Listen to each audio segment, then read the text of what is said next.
Don't worry about the sound because this doesn't really have sound and doesn't have words. It's just for your visual pleasure. A small thing happening.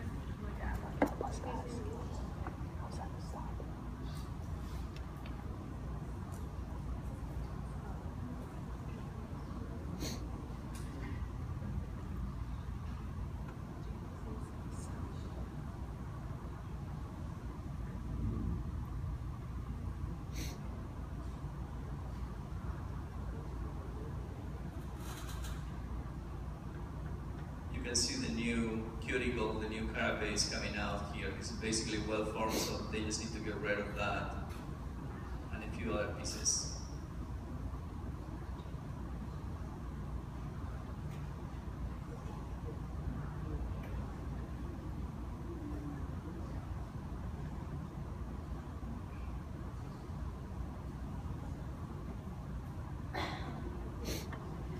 And look at that.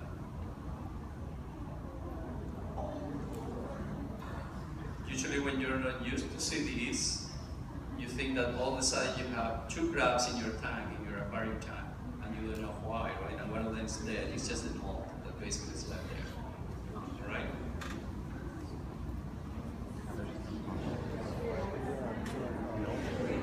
Wow, amazing. Okay. I'm not in the grade, so I'm not going to waste any. Okay, let's take a look at the metabolism for Arthropoda in general, and that will give you an idea. I think what we can say about this particular phylum, which is so diverse, about how basically the different functions that you need in order to lead digestion, respiration, excretion happen, and then we will go into the particular subphyla because there's 4 of them. Each one of them is huge, with the exception of one, and you're going to get I hope you get a good idea about what is going on with this particular phylum. This is how digestion takes place, the digestive system in general. This is in general, so it's not just for this particular insect that you know. This applies in general to lobster, crabs, barnacles, all kind of insects, spiders, etc., etc., etc. There's a lot of things. The mouth parts, again, are modified appendages. There is many different appendages, and I'm not going to ask you to remember the name of each one of them, simply because it's quite a bit and it's pointless. What I want you to understand is how those parts basically become modified and adapted in order to become so successful to have many different species in a single habitat. Mouth parts are modified appendages for different feeding modes, and the digestive system is in general divided in an anterior part, a medium part, and then a posterior part. So the foregut, the midgut, and the hindgut. In the foregut, you usually will have all those organs or structures in charge of ingesting and breaking down your food, whatever that is, detritus, little creatures, dead creatures, whatever it is that you're trying to basically break down and eat. In the medium part of the midgut of your system, you are going to have the structures and organs in charge of digestion and absorption of whatever is usable out of your prey, out of your food. And then in the last part, you're going to have basically the absorption of water, whatever is left of water, and then basically the production or accumulation of fecal material that is going to be basically sent away because it's no longer useful. Not very different from what we have, not particularly different from what other invertebrates have. With regards to the circulatory system, there is an open circulatory system, and with a long dorsal heart that looks like something like this, with one-way valves or ostias. These valves, again, are the same kind of thing that we have that basically prevent the flow of blood from going back. If you have a flow of blood going back into your heart, you're going to have a heart attack or some sort of thing that is not going to be good for your health, but it's prevented by these little valves that allow the stream of fluid to go in one direction. They have the same system at a much smaller scale. They're called hostias.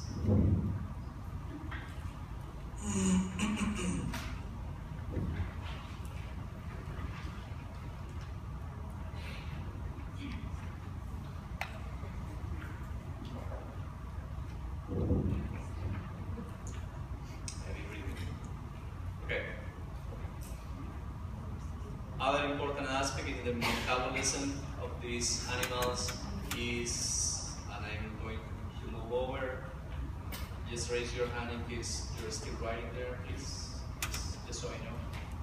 Oh, Melissa's still writing. There you go.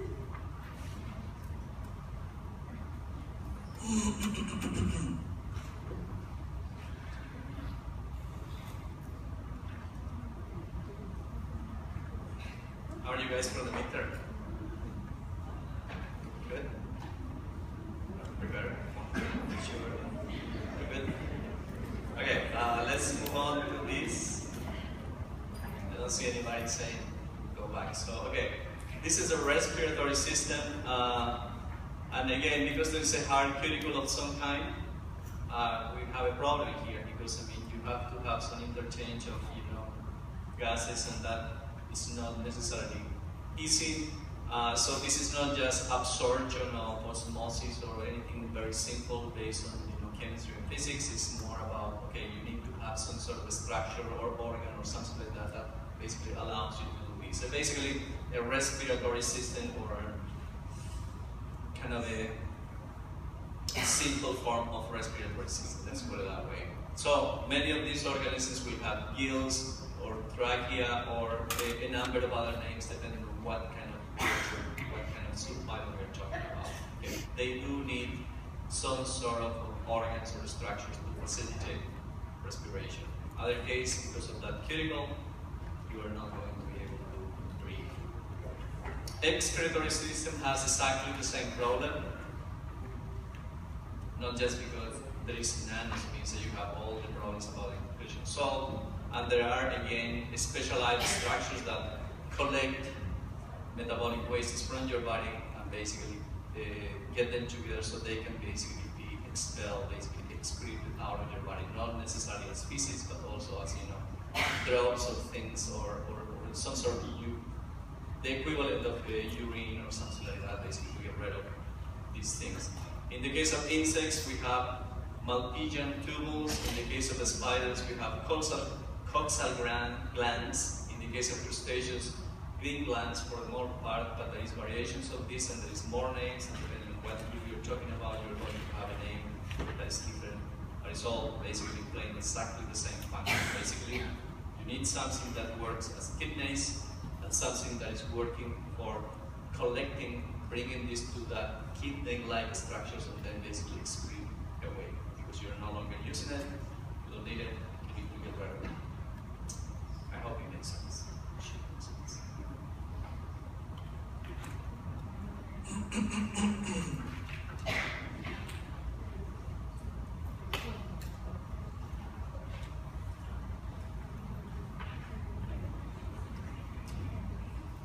Okay. The last system that I'm going to show you, I don't see anybody saying stop,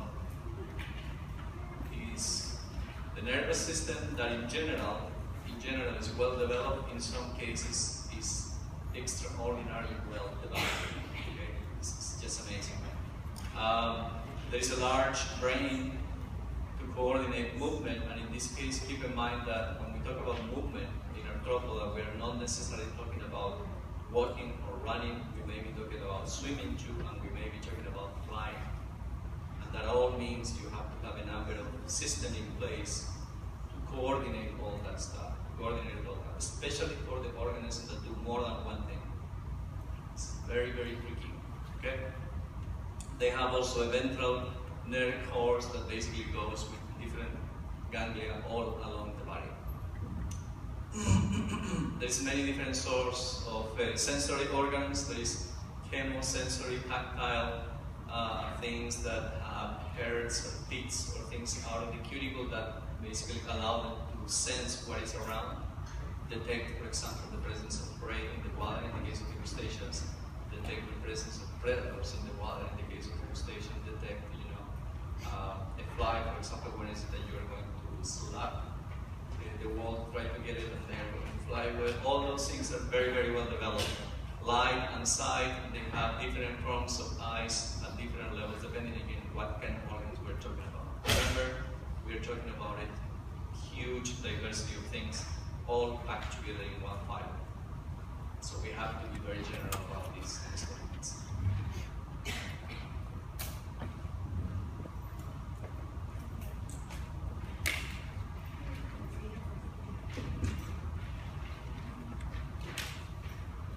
Okay? It says there video on crab feeding, but I'm actually going to show you that when I show you the crustaceans at the end of the crustaceans. Okay? Let me move on to this, which is very important. Classification of arthropods. Classification of arthropods include 4 different subphyla. Trilobites. You all must be familiar somehow with the idea of trilobites, the shape of the trilobites. They are all fossils, there is no live trilobites. If you find one alive, you should let me know. But I don't think you're going to find one. The second subphylum is called Chelicerata, and that includes the well-known spiders, mites, horseshoe crabs, the ones that we saw in the picture, ticks, scorpions, and things like that. So they are all kind of familiar names. Some of them are scary, some of them are not scary, but you are quite familiar with that particular subphylum. And then you have 2 other subphylum crustaceans, extremely interesting, beautiful. It's because I'm a marine biologist, so obviously I have to like crustaceans more than the rest of things, but no, they're very, very interesting. And that includes obviously lobsters, barnacles, crabs, shrimp. Many of them you can eat. Most of them will be kind of familiar to you because you have seen them somewhere. Should be very familiar to you. And the last subphylum, the number 4, is called Uniramia, and that includes the insects, which is the huge group that we're talking about. This is the most important group by far, and also include a much smaller group of centipedes and millipedes. Okay, but 99% of that particular group is insect, the bugs. I will let you write that down because it's very important that you have it, and then we're going to start to move and look into each particular group.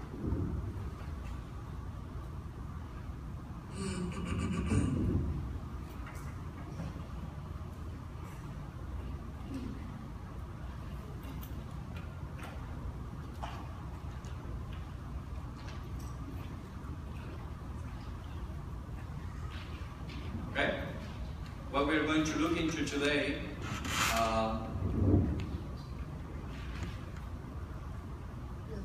this one is one slide. It's very, very quick. So we are going to focus primarily in these 3 because we can see these 2 with no problems today, I think.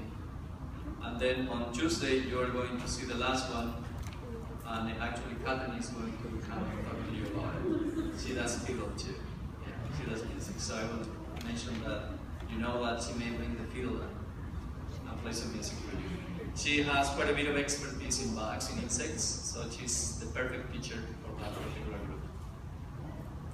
Even when she also knows a lot about most other groups anyways, but she's going to teach you the insects on Tuesday. On Tuesday, as I mentioned, I think in my email, I won't be here. I will be in Ottawa for meetings, so and that's the reason why I mentioned in the first place that we may be able or we may want to move the midterm in a couple of days. Anyways, let's move with the first subphylum, which is the trilobites, which look like this. Trilobites, the name trilobites or trilobita comes from 3 lobes, basically the 3 regions in the body.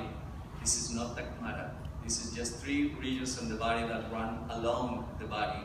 So if we are looking for 3 different regions for the 3 lobes, we're talking about this, and this. That is what gave the name to the trilobites. The 3 longitudinal bands that you see in the body of these fossils. All of these trilobites were, they are not now, they were marine species, and they are all extinct. They had biramous appendages, and I'm going to show you that when we start talking about crustaceans, what a biramous appendage looks like. and they have a tagmata of 3 body regions. The cephalon, which is basically this part here, the trunk, which is most of the body, and then the pygidium, which is the very last segment here. The pygidium is, as you probably remember, I hope you remember, the name of the last segments in polychaetes. They share the name with these ones. Okay? That is the tagmata of this particular subphylum. Basically, the cephalon or head, the trunk, and then the pygidium or last segment, that is also the one that includes the wings. The appendages is very important that I just give you a general idea about the appendages. Each appendage or pairs of appendages are used for different purposes, and that's why we mentioned that in this particular phylum. It's because from the adaptation of those appendages, basically you can explain adaptive variation, how they are so successful about getting more and more species out there. The first part of appendages are lost. There is no appendages at all left. The second pair become antenna, and then all the rest of the appendages are similar and biramous, and they were basically used either to walk around or swim around whenever they could swim a little bit, because they live in the bottom of the ocean. And that's all you need to know about appendages in this particular subphylum.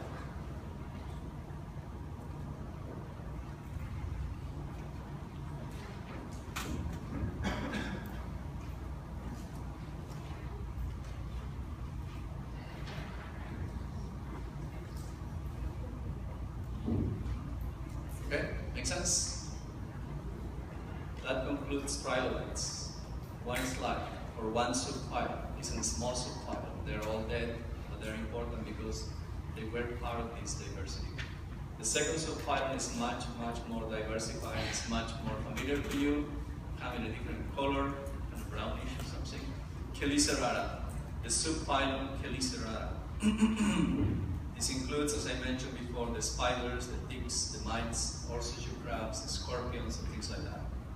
So they are all, to some extent, mean animals, of course, some of them very scary animals. Most of them, not all of them, are terrestrial organisms. The horseshoe crabs are marine species, but the large majority of them are actually terrestrial species, and the spiders are probably the best example. In this case, there is 6 pairs of appendages. The first pair becomes something that we're going to call chelicera. Those claws that they have, the very first pair of appendages are the chelicera. The second pair are the pedipalps. If I ever ask you for a characteristic for this subphylum, you just need to say chelicerates or pedipalps and you will be fine, because no other arthropoda has those particular appendages. Okay? Crustaceans don't have them, and any other type of arthropod, or for that purpose, any other phylum will have chelicera or pedipalps. The presence of chelicera, this particular pair here, is what gives the name to this subphylum.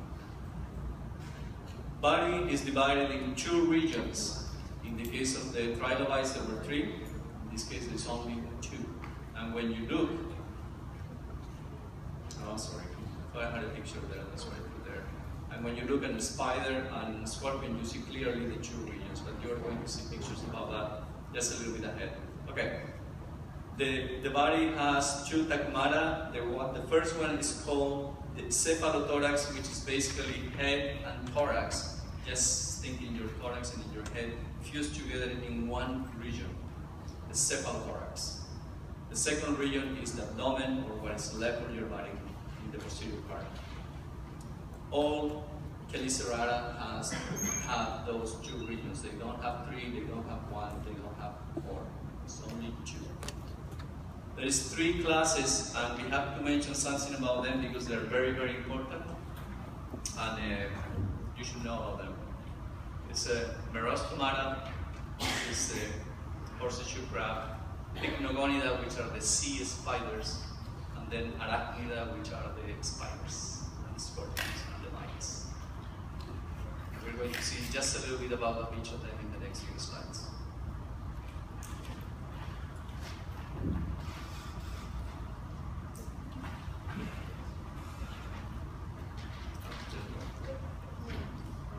Right.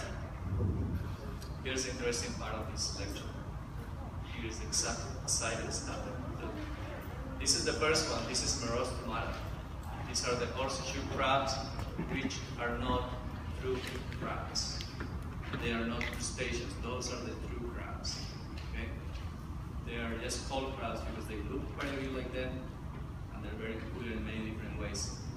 They are primitive. It's a primitive form of Cheliceraria. They are all marine organisms. You find them in the east coast of North America up to about, I don't know, New England basically. You don't find them up. You may find them in Maine. I'm not sure exactly where is the limit for their distribution, but you don't find it up here. They have these large carapace that give the name to this particular group. This is obviously the ventral view. When you see them from the dorsal part, you know exactly what you're talking about. And then they have an abdomen with this structure here that is called telson. Curiously, crustaceans, crabs, have also a telson. Okay? But remember, these are not true crabs. These are the two regions in the body. The cephalothorax is all this part here, and then the abdomen is all this part down here. Basically, this is the separation here, where you see that little separation, that little line there. And the abdomen is the one that has the telson, which is a very pointy thing that goes in the back. It's like a tail. It's very rich. Right? Second group. Very interesting for marine biologists, but virtually for no one else. Pycnogonida is the sea spiders. Sea spiders are very prominent. If you have little children as brothers or sisters, or if you have a child, you may have come across a cartoon called the octonauts. That basically deals with water in the sea, and it's a very funny cartoon. I actually enjoy it because it's very good for marine biology. It has a lot of very proper information about marine biology, and there's at least a couple of episodes where you actually find the sea spiders, and they're all scared about the spiders and these good creatures. Octonauts, that's the name of the show in case you're not. Just ask your younger sister or brother, he or she may know. Okay, these are the sea spiders. They're all marine species. They have an elongated cephalothorax. Virtually everything that you see here is the cephalothorax. The abdomen is basically a little piece there that is not really visible.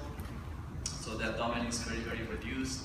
And they're very common species, especially in deep sea habitats, meaning fairly deep in the water, in the sea floor. We're talking about hundreds of meters of depth, not 4 or 5 meters. We're talking about deep sea. These are the sea spiders. This is the last group. This is probably the most interesting because it's the one that should be more familiar to you. This is the Arachnida group within Cheliceraria. Most of the species, virtually all of them, are terrestrial.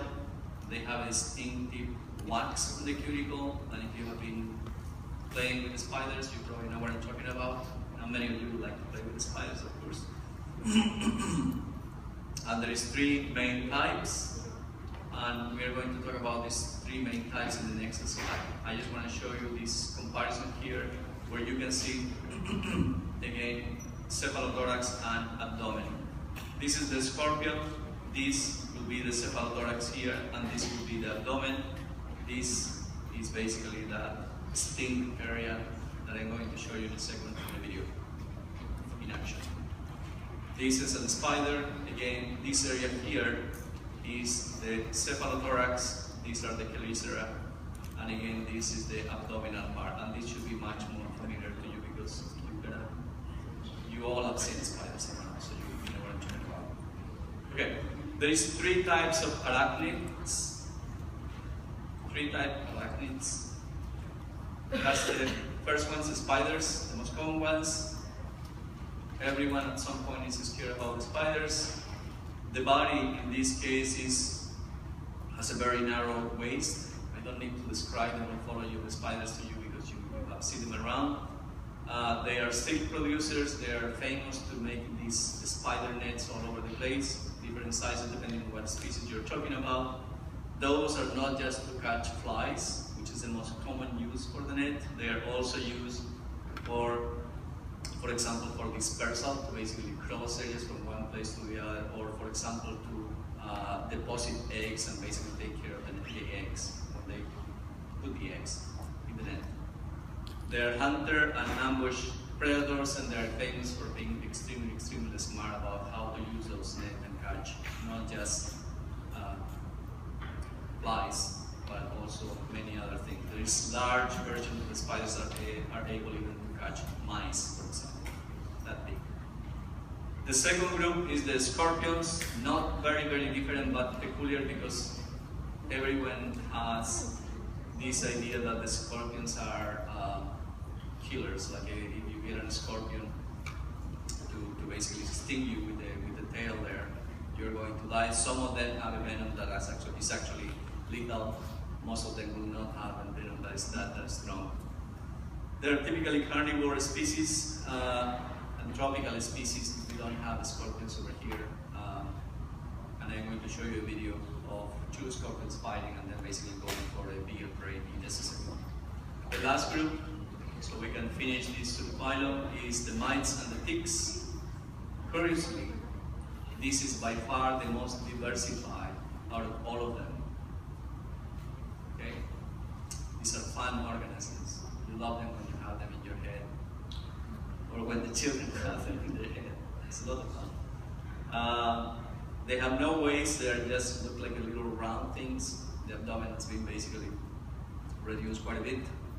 They are scavengers, ectoparasites, piercing and sucking blood of whatever is available. So even when there is some free living species, most of them are parasites, specifically ectoparasites of your hair, your skin, or skin of animals like dogs or any particular animal for that purpose.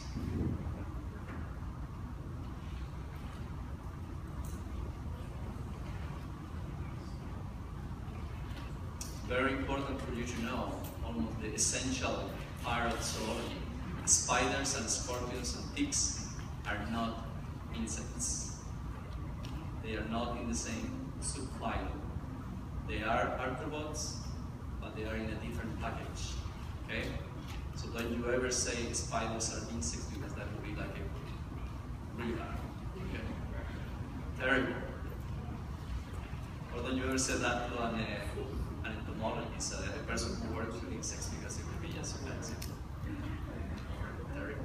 Okay, let me show you a little short video about scorpions, not playing but actually fighting badly, and then how one of them basically is joined by a shrew.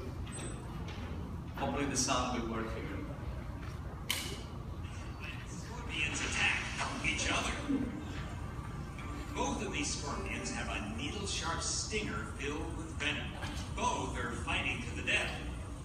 Both want to make a meal of the other one, which is why they're attacking each other with such ferocity, even though it looks like a combination wrestling match, tango competition, and advanced yoga class. Look at this amazing sight. One scorpion finds the tiniest chink in the other's armor and administers a fatal sting. The vanquished scorpion falls prey to the lethal neurotoxin. It's ironic. All this hullabaloo attracts a third party, a shrew, who is all aquiver with the thought of a scorpion dinner. Yes, shrews eat scorpions, if the scorpions don't kill them first. The scorpion is cannibalizing its victim, but it's incapable of consuming solid food. So what does it do? Well, it excretes enzymes, of course, to turn the victim into scorpion soup. Yummy. The shrew is on the prowl.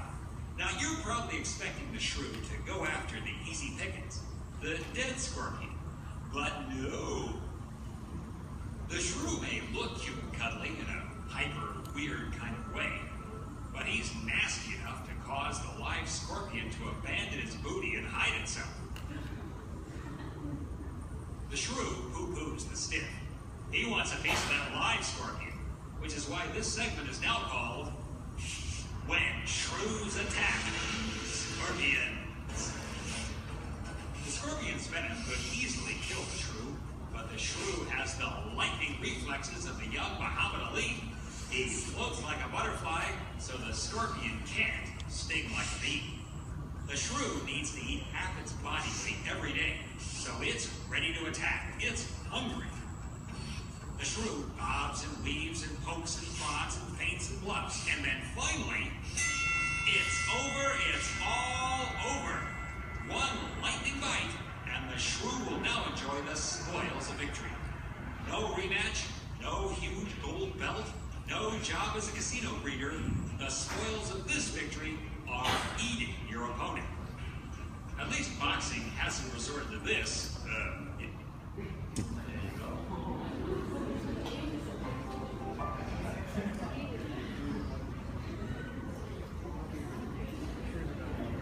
This is just another case of an arms race, a coevolution case where the predator basically becomes very good at catching the prey, and the prey becomes very good at basically defending himself or herself from the predator. The interesting thing about this particular relationship here between the shrew and the scorpion is that one of them is going to kill the other regardless. So this is not play, this is not a fight where somebody gets injured and goes, right? And goes home. No, one of them is going to kill the other. And how this evolves so they become so good at it just by, it's not even, how you call this, essay and, what's the expression that you usually use for that? Trial and error and trial or something like that, where you basically trial and error, okay? That's the expression. Trial and error, where you learn basically from just mistake, you keep trying and you learn. Here, no, there is a mistake and you're dead. So it's how these co-evolve to make them so good at what they do when, you know, it's a life and death kind of game. It's really interesting. Okay, let's move into the subphylum number 3. Extremely interesting, fascinating.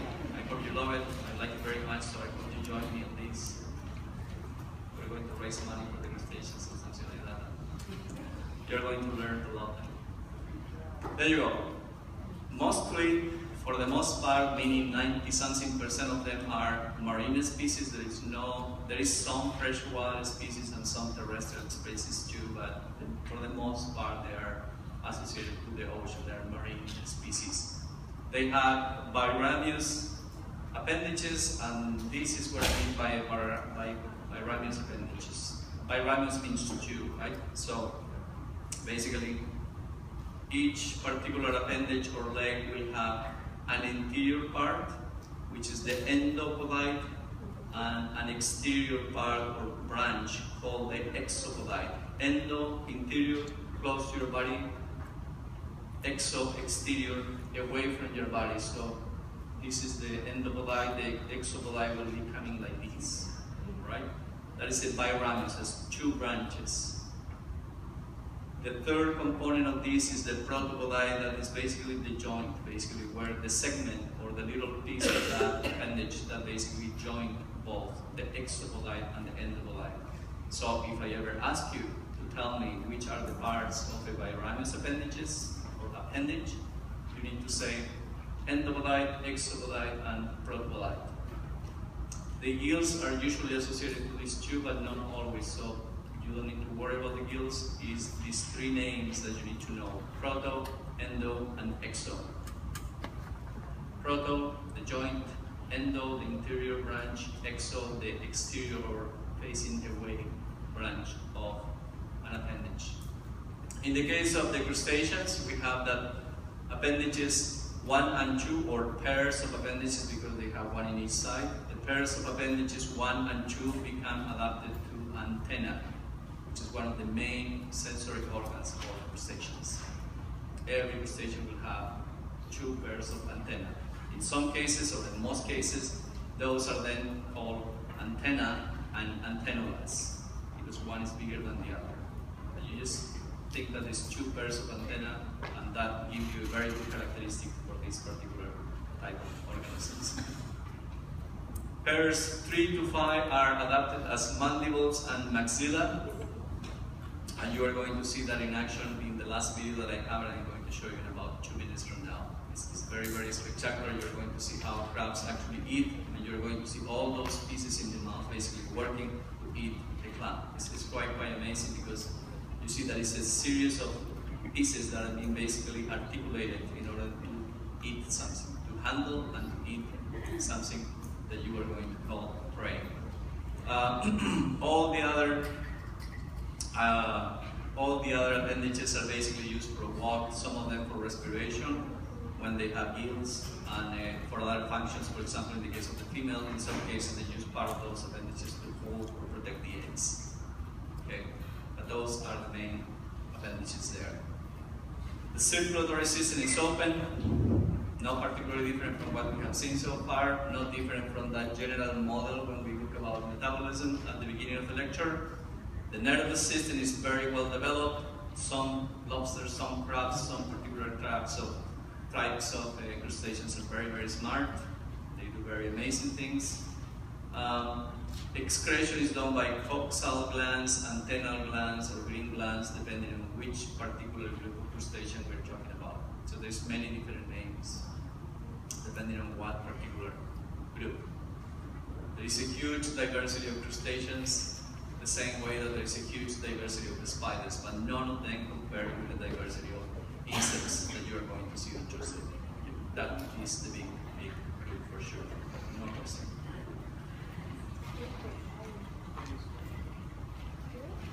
Okay, makes sense so far? What I'm going to show you now is the 5 main types of crustaceans, but this is going to be very, very quick because I don't want to overwhelm you with information. That is the first group. The class Arthropoda. You may have seen this if you have ever done anything with plankton or with aquariums, feeding things living in aquariums. You may have come across the name Daphnia or gill legs or fairy shrimps. They are the water fleas. They are freshwater and marine species. They're usually tiny, usually microscopic, but not all of them are microscopic. That there is Daphnia, and it's a very important species for research because this is the equivalent to, for example, Escherichia coli for bacteria. It's like a model species used for all kind of research, genetic research, DNA research, whatever. It's a model organism that is found everywhere and is used for all kinds of studies. Okay, the second group is most likely you haven't seen them before. They look like little clams, but if you look at them for a little period of time, you're going to realize that these clams have little legs coming out of them when they are filtering, and then you realize that they're actually ostracods. Ostracods live in the plankton and in the benthos, meaning in the water or in the seafloor. They are also called sea shrimp. They are tended to be very, very small. You need a microscope to actually see them in most cases. And they have a little carapace and reduced legs.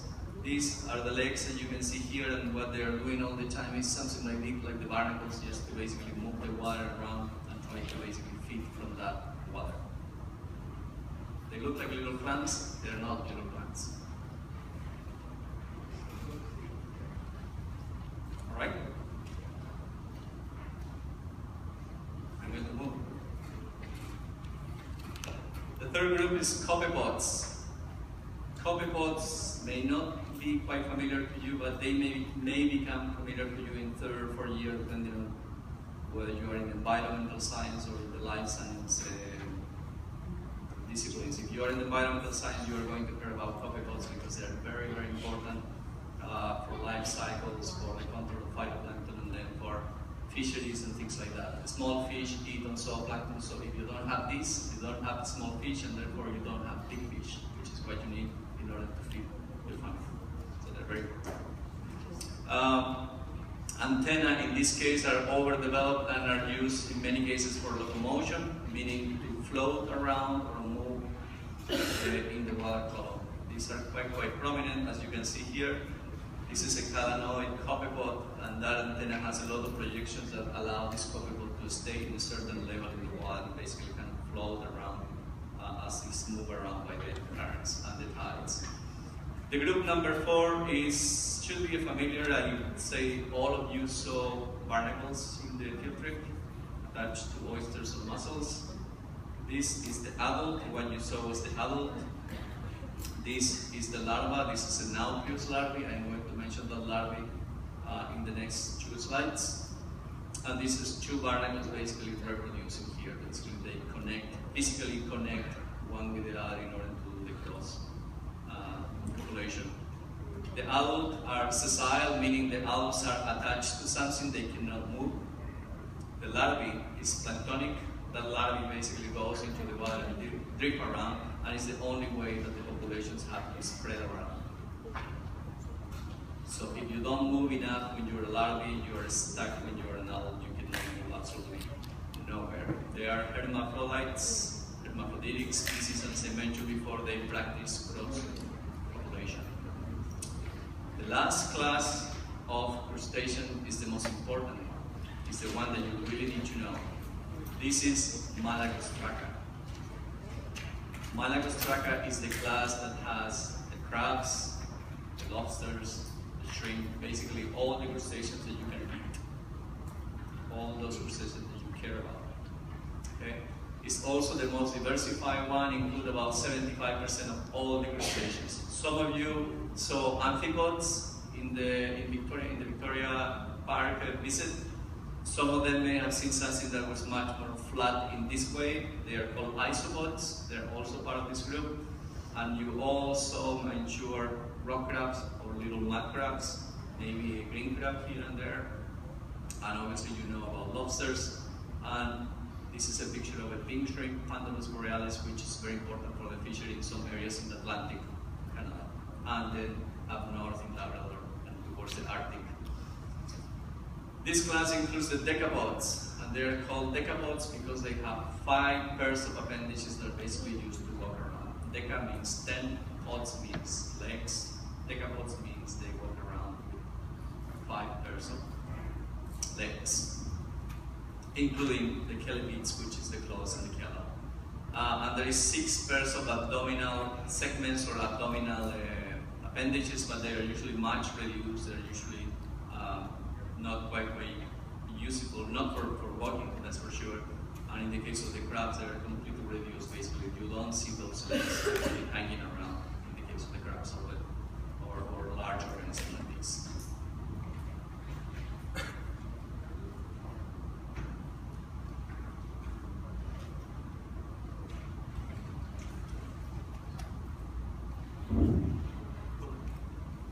To explain the diversity, a huge diversity, is a 70% or 75% of all the crustaceans. The morphology of the mouthpieces is extremely important, and that's what I'm going to show you in a quick video before we go into the last slide.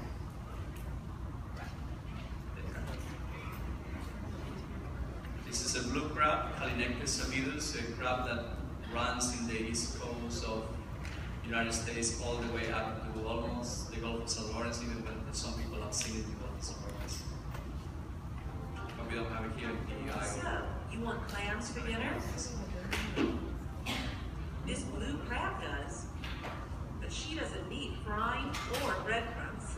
In fact, she'll just take care of removing the shell herself. We know this crab is a female by the red tips on her claws. While we may use some small tools to eat crab claws ourselves, the crab uses its claws as a tool to pick apart and remove the meaty part of the clam. And as you can see, it's a tedious process that takes some time. Anyone who's eaten a crab claw can relate to having to work Just for your meal. look the pieces in the mouth here, how they are basically Blue moving crabs around. not only eat clams, but they eat other shellfish too, like oysters and mussels. They'll eat almost any vegetable matter or animal, preferably dead or recently dead, sometimes even young crabs. And just like one of those crab restaurants with newspapers on the tables, where they don't mind if shell pieces end up on the floor, the crab leaves its scraps on the floor too. The ocean floor. As you can see, the antennae are very, very small in the case of the crabs, and are much more developed in the case of the lobster, for example, as you can see. Yeah, we're not interested in that. There you go.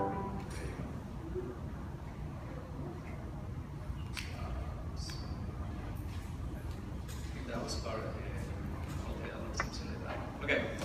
me show you something else. This is the last slide with the content, and then we're going into the midterm overview. And I'm going to have a couple of examples of multiple choice questions for you. This is the life cycle of many crustaceans, not all of them, but a large majority of them. Most groups are dioicous, meaning they have males and females. You also male crabs in the beach. I don't think I saw any female, unfortunately, because it would have been nice to show you the difference between the two of them. If you want to see the difference, you can come and take marine biology next year, and you are going to see males and females of rock crabs and mud crabs and potentially green crabs, depending on what we get when we go to the field and collect those seeds. It's fascinating. Okay. Eggs are usually brooded in most cases, and those eggs hatch different larvae. Nauplius, for example, which is the very first larvae that come out there, and then zoeas and megalopods. Zoeas is this kind of a funny looking larvae here. I have a picture. There you go. This is how the zoea looks like. You need a microscope for it. It's smaller in most cases. It's smaller than 1 millimeter, so you really need a microscope to be able to see the morphology. And this is a late larva called megalopod, which already looks a little bit like a crab, and basically will go and sink in the bottom and become a juvenile crab.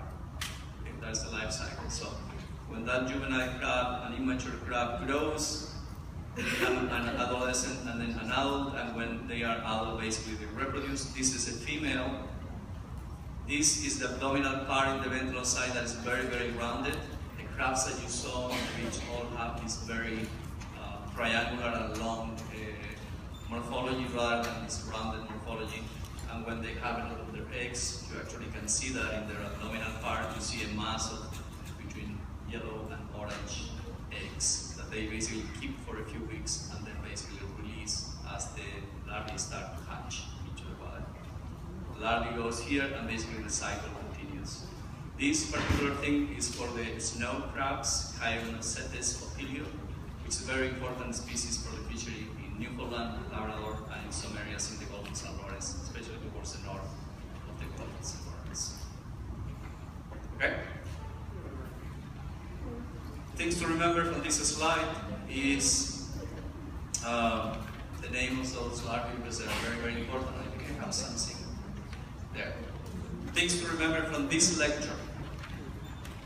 It's very important that you remember this. The difference, the characteristic of Arthropoda, basically, the main characteristic, innovations, digestion, respiration, excretion, what is different, especially what is different from other phylum. That's the kind of thing that you are interested to know. The main differences between the three subphyla, the appendages, and that kind of thing, how Chelicerata is different from crustaceans and from trilobites. What makes the difference? Make sure you know a distinction between them, because at some point I will ask about it. In the case of Chelicerata, difference between classes, and take a look at arachnids, because there gotta be a question about spiders or scorpions in your midterm or in the final exam, because they're just way too important, just to ignore them. And then for crustaceans, just the characteristics of the class, and then just take a look again at your notes for the class Malacostraca. I want to ask you about ostracods or copepods or branchiopods. What was that one? Barnacles. I think that's it. That's the form. I will only ask you about Malacostraca, which is the crabs, the lobsters, the shrimp. The last one, which is the most important. Fair enough? I hope it's fair enough.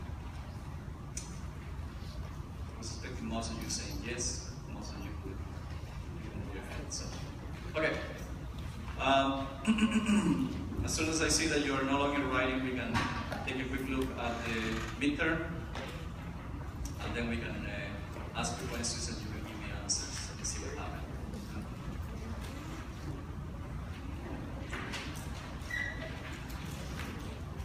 And before you go, when we are done with this overview, I may have your quiz here, so come and pick it up. Okay?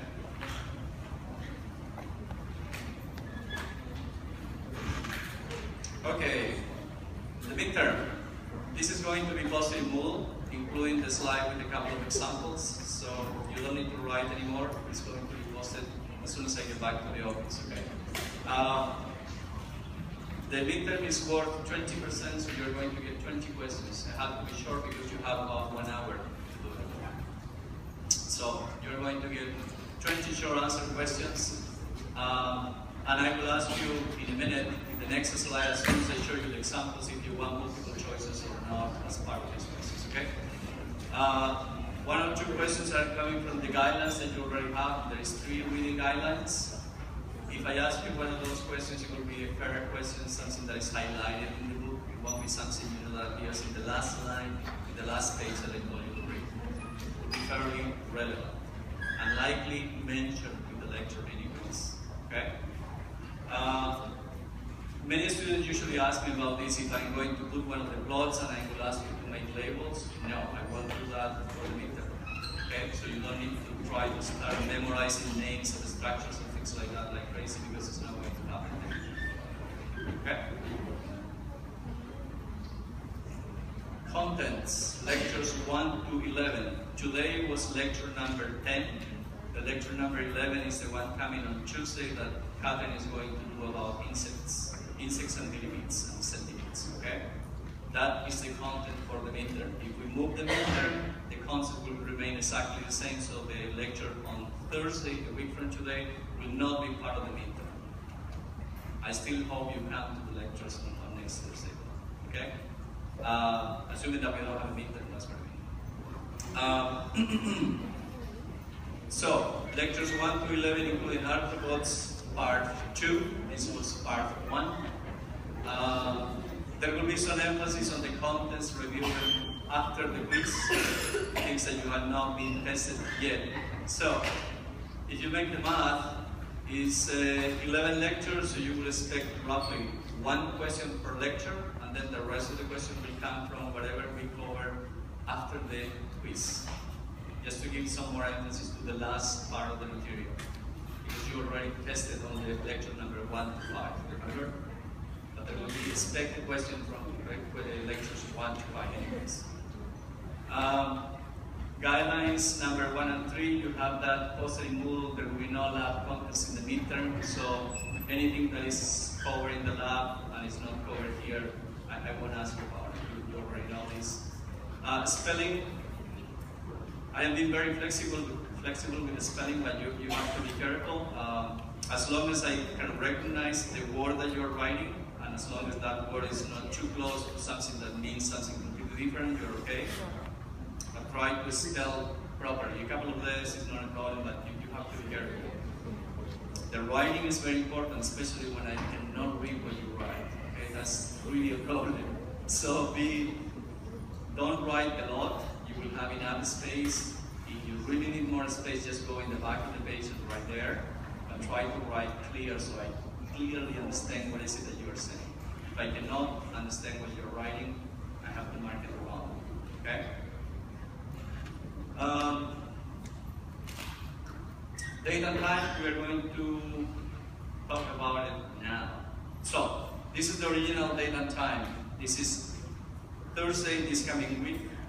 At 11:30 here, so basically it's in a week from today. That was what we originally planned on, but as I mentioned to you, this Monday and Tuesday are going to be in Ottawa, which means that you won't have the chance of going and asking questions to the office in case you have questions. You may still have the chance to send me emails, and at night I will be able to reply to those emails, but I don't want to be unfair with you and not being there in case you really have any questions, okay? So, how many of you would like to move the midterm to the following Tuesday to the 28th? You raise your hand. Okay, how many of you would like to keep the midterm on next Tuesday, a week from today? Oh, that's a clear majority. It's very, very clear. People gotta go to the brain. Okay. Okay. Because you are going to have more time anyways, we are going to move the midterm until the following Tuesday to the 28th. I will write it here, and this is going to be posted in Moodle, which means it's the law. Don't go yet. I need to show you. Wait a little bit. I need to show you the examples of the multiple choice and ask you if you want multiple choice or not. Okay? So let me change this so we all know.